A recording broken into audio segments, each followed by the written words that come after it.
एक गुरु अपने शिष्य के अत्यधिक विकास से बहुत ही खुश थे।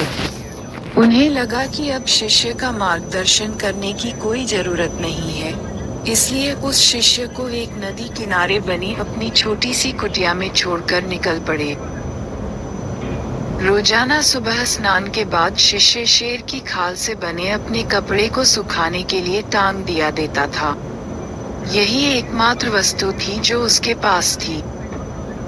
एक दिन चूहों ने उस शेर की खाल को कुतर डाला। ये देखकर शिष्य बहुत ही उदास हो गया। वस्त्र न होने के कारण वह दूसरे वस्त्र मांगने गांव वालों के पास पहुंचा। अगले ही दिन चूहों ने दूसरे वस्तु में भी छेद कर डाला। चूहे से परेशान होकर उसने एक भी बिल्ली पाल लिया। अब उसे समस्या चूहों से तो नहीं थी, लेकिन बिल्ली उसके लिए परेशानी का सबब बन गई। उसे अपने खाने के साथ साथ बिल्ली के लिए दूध का इंतजाम करना पड़ता था।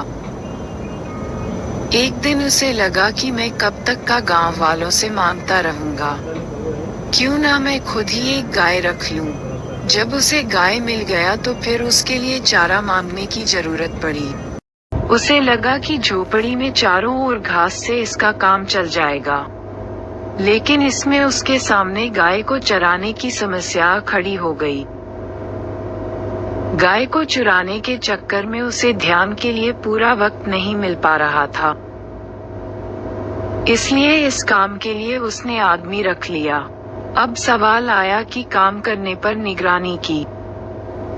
इसके लिए उस शिष्य ने एक महिला से शादी कर ली, जो इसके इन सारे कामों को निगरानी करती और उसके काम में हाथ बटाती।